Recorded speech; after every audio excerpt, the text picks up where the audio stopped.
Beloved Church, I see the Sige family. Please know that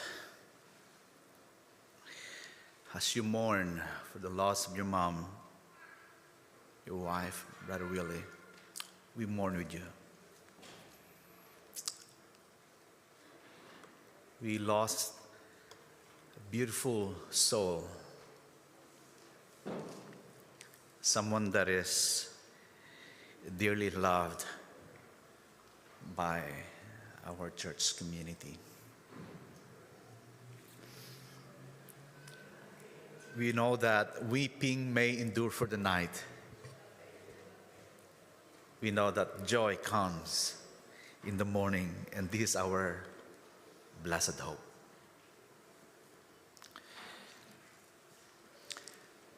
So today we are going to continue our study on the series that I have started about 3 weeks ago about judging others. So the title of my sermon today is Called to Love, Not to Fix. Test.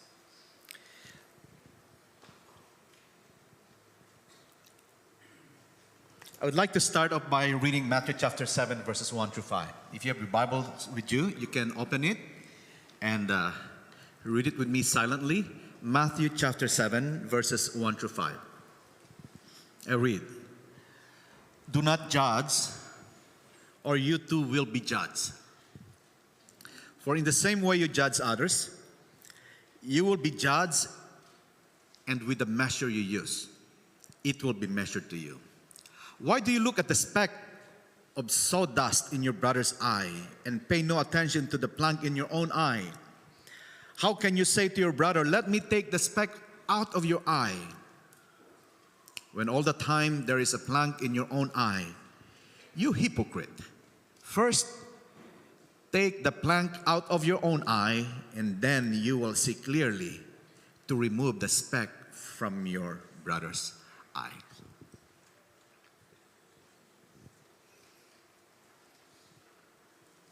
Have you ever noticed how hard it is to tell someone not to be critical or judgmental without being, well, critical or judgmental?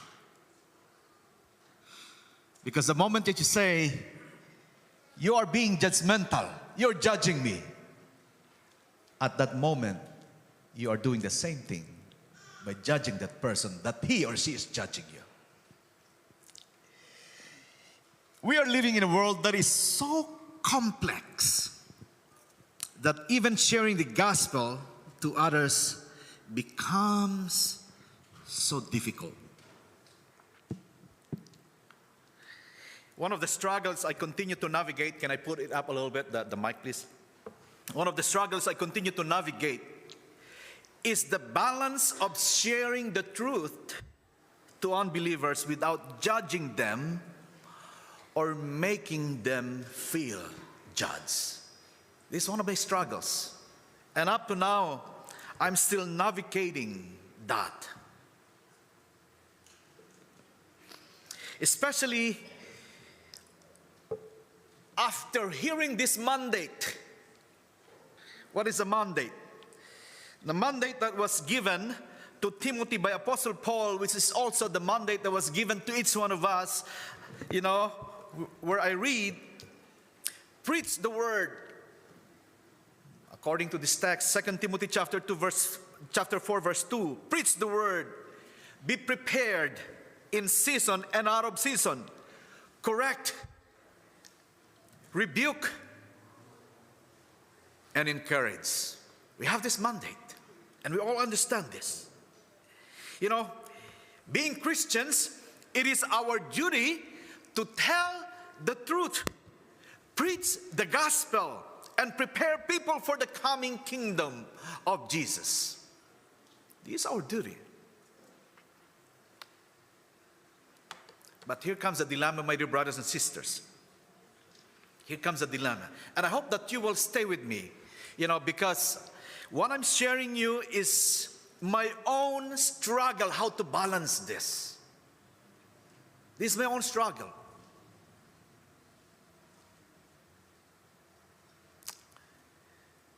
And we are in the same context.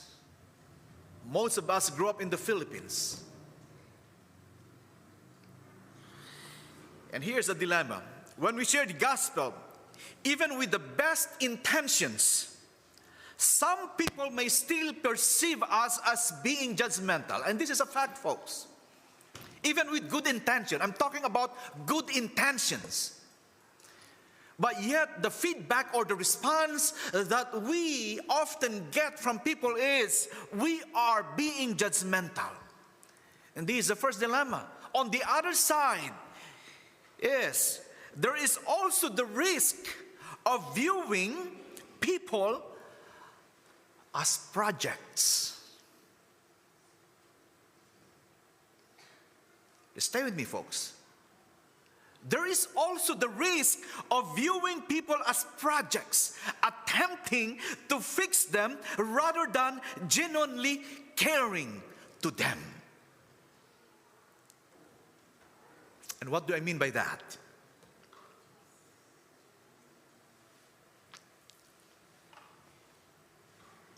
Oftentimes, whether we realize it or not, there's a degree of judgment when we view others, especially the non-believers.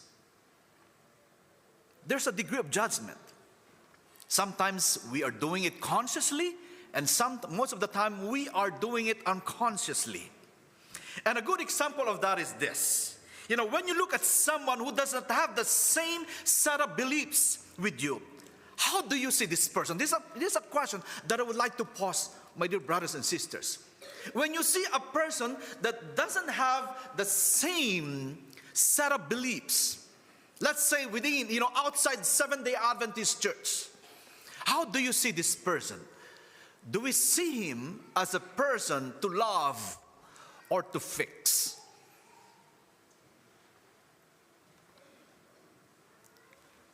Do you see that person as someone who is longing to know Jesus, or a person that is your project?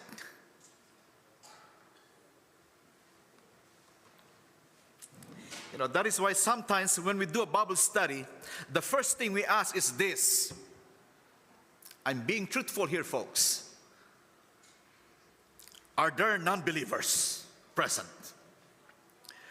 Are there Seventh-day non-Adventists in the group?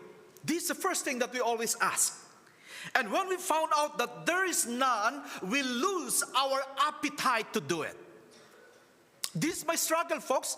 I'm not saying this that only most of the people struggle, but my own struggle. We lose our appetite to do it. Because to do a Bible study is when there are non-believers present only.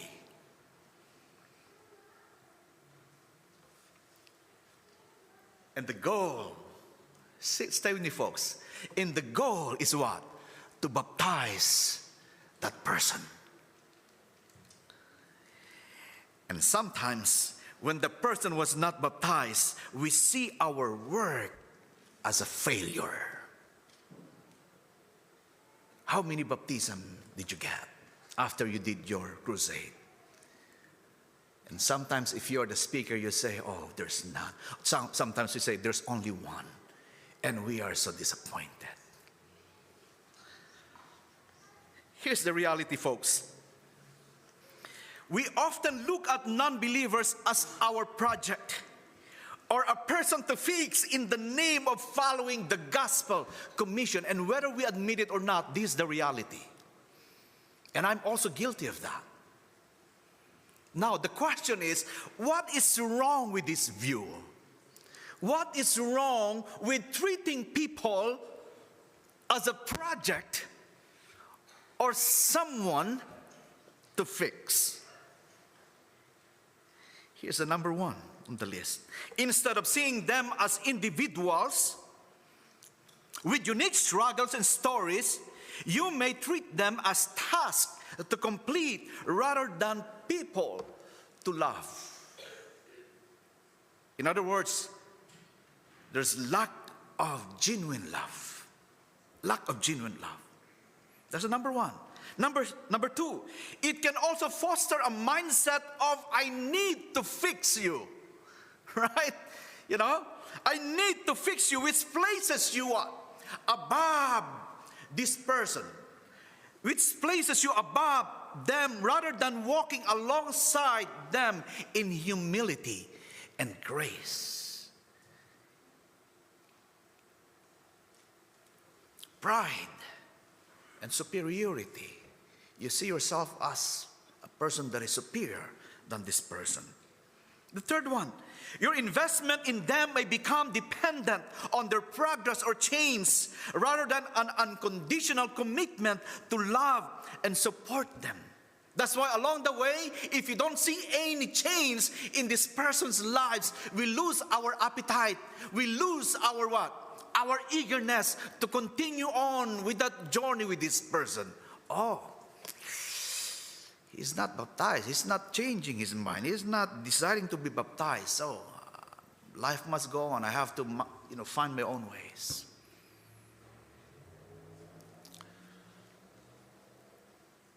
Conditional care. Conditional care. Number 4, it shifts the focus from God's transformative power to your own efforts, as if their growth depends solely on what you do rather than what God is doing in their lives. You are basically disregarding the work of the Spirit when you treat someone as a project or someone to fix, because you see it as your duty to convince this person rather than just leaving it to the work of the Spirit. And as a result of this, the result is strained relationships, because people will feel used or manipulated rather than truly valued, leading to resentment, resistance, or distrust. Is the result.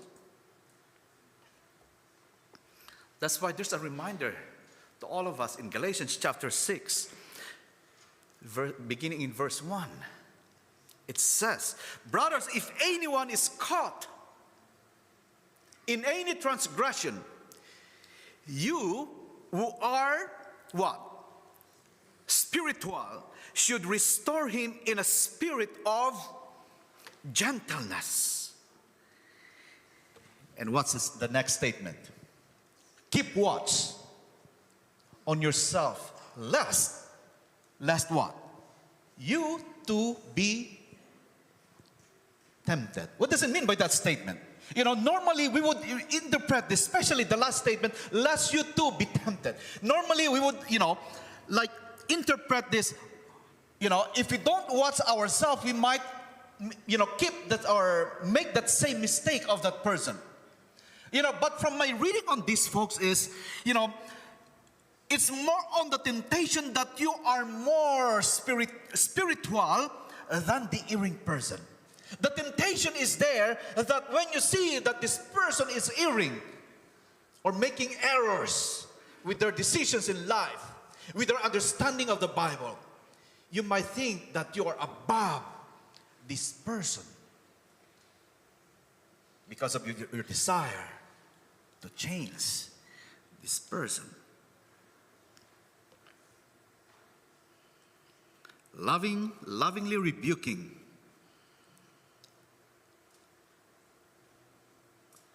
or restoring someone is part of our job. But we have to be aware of the danger of placing yourself above this person. I'm not saying not to rebuke. It's a command. I'm not saying not to restore. It's our job. But what I'm saying here is the danger. The danger. That many times in my life, I had fallen into this trap because of my desire to change this person. Now the question is, what is the proper approach to this? Here's the problem, folks. I laid out the problems, the situation, the reality. Right? So how can we remain faithful to our duty as followers of Christ while at the same time being safe from the danger of putting ourselves above others by looking at them as projects with the intention of fixing them? I listed about 5 of them that we have to do. The first one is, how do we connect with people, especially with the unbelievers? The first one is, approach every person with Jesus' heart, not as someone to fix, but as someone to love. Do you think it's possible? Do you think this would work? This method would work? Change that attitude. You are not here to fix people. You are here to love people. We are called to love, not to fix. We are commanded to love, not to fix. And that can only be possible if you have the heart of Jesus in you. So we need to cultivate that heart. Second one, we need to reflect on our attitude. The question that you have to ask yourself when you are being, when you are thinking of doing it is this question: are you pointing fingers or are you pointing them to the cross? Are you pointing your fingers or are you pointing them to the cross? Because it's only the cross that can save them, that can change them. The third one, we need to shift from telling people they are what? Wrong. Right? We need to shift from telling people that they are wrong to showing them how Jesus makes life right. That's why in most of my Bible studies, I don't focus on judgment. I focus on what God can do to their life. Because I don't want people to be scared of God. I don't want people to receive Jesus because they are scared of judgment. I want them to accept Jesus because of God's love to them.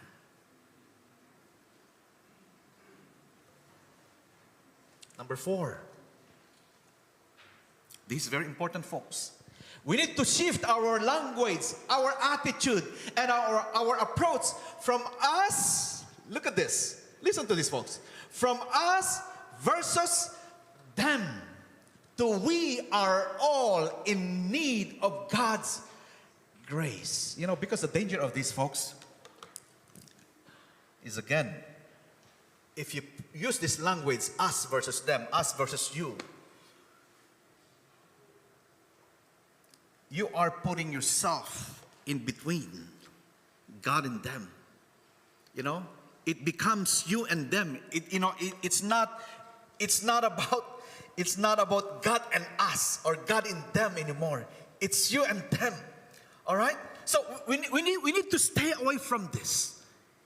Because in reality, we are all in need of God's grace. And no one is above anyone. We are all the same. We are all sinners. And in need of God's grace. And for the last one, remember, people don't need judgment to change. They need Jesus to heal. I got this book from the youth department of SECC. This is a study conducted by the Barna Research Group. And actually this study, is a 5-year project headed by Barna Group President David Kinnaman.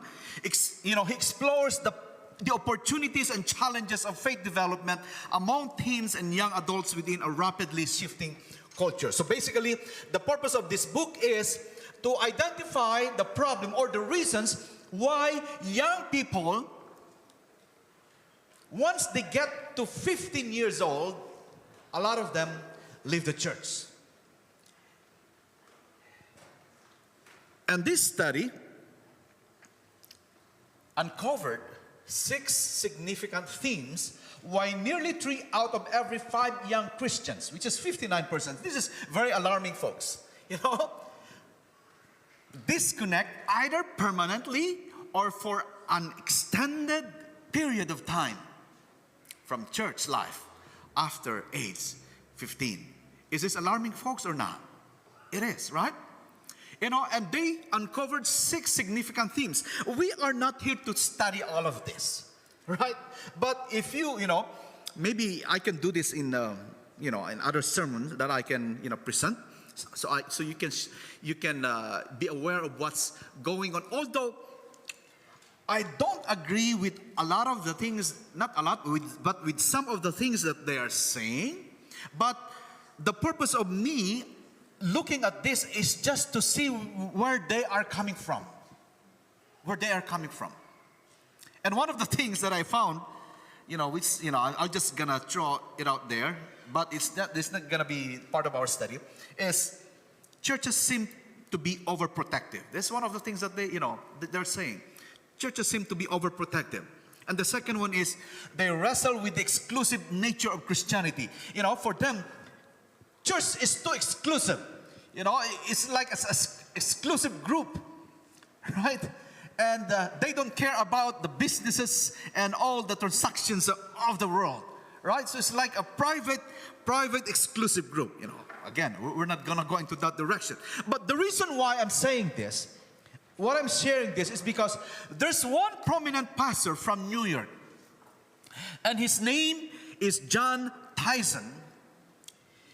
He reflects on these findings, He reflects on these findings. He wrestles with what the data shows about the American church today and revisits the early church to catch a vision of what it should and can be.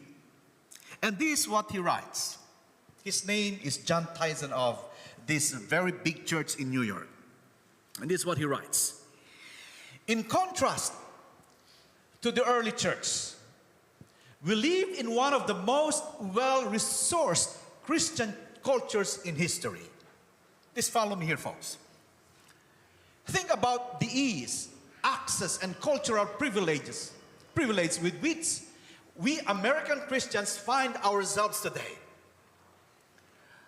We can get any number of Bible translations at a Walmart or a dollar store. Podcasts are readily available from the most gifted and popular Bible teachers. We can watch video sermons, listen to live worship, albums, and read in-depth studies in Greek and Hebrew. Many of us have entire collections of Bible software on our phones. We have Bible conferences, church growth conferences, denominational conferences, leadership conferences, and all of this, missional conferences, church planting conferences, and even conferences for pastors and people who don't like church. We have Christian TV, Christian radio, short-term mission trips, and presidents who are interviewed about their personal relationships with Jesus Christ.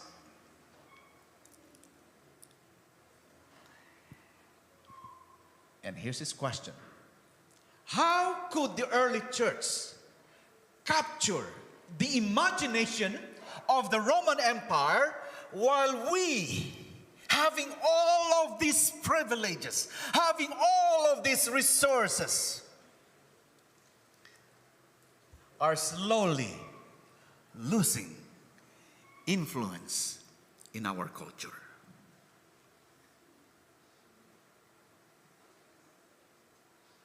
That's a very pressing question.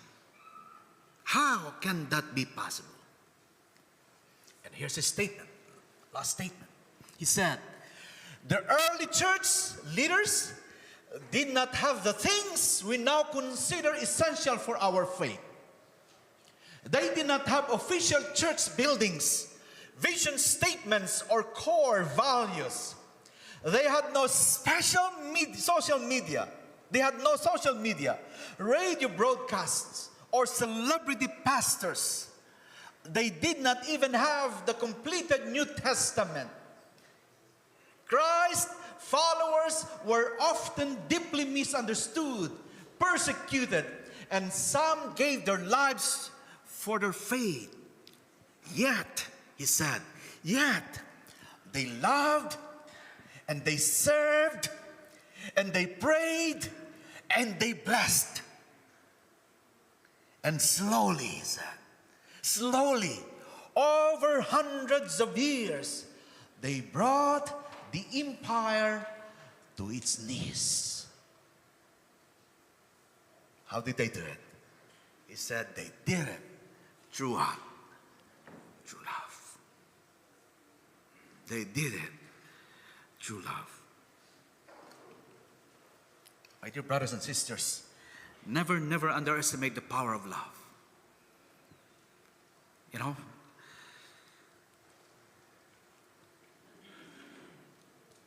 sometimes we question people in the front that talks about love. Oh, it's about love. Again, I know this sermon. But this is what's the missing link, folks. This is the missing link, folks. Many times we take pride in having the truth and having part of God's true church. But the real question is, do we also have love? Having truth is very, very important. Talking about the truth is very, very important. However, it is love that truly draws people to Jesus. It's love. That's why I appeal to you. This is going to be my last slide today. It's in Colossians chapter 3, verses 12 to 14. Therefore, as God's chosen people, holy and dearly loved, clothe yourselves with what? Say it, folks. Compassion. Say it. What's next? Kindness. Humility. Read it, please. Gentleness and patience. Let's say it one more time. Therefore, as God's chosen people, holy and dearly loved, clothe yourselves with kindness, humility, gentleness, and patience. Bear with each other and forgive one another. If any of you has a grievance against someone, forgive as the Lord forgave you. And over all these virtues, put on love, which binds them all together in perfect unity. So to close, my dear brothers and sisters, maybe we need to focus more on loving people than fixing people. Maybe we need to focus more on loving people than not emphasizing that this is the truth. Again, don't get me wrong, there's nothing wrong about it. There's nothing wrong about having the truth and preaching about the truth. But if you do this outside of love, it's useless. The Bible says we're like clinging cymbals. Plus, changing people's hearts is not our job. It's a job of the Spirit. Let's leave it to the Spirit, folks. Fixing people is not our duty. Let's leave it to the Spirit. Point them to Christ and let Him do the rest. So, my dear brothers and sisters, that is my appeal to each one of you.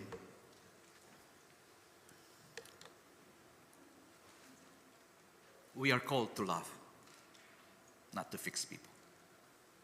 May God bless all of us today.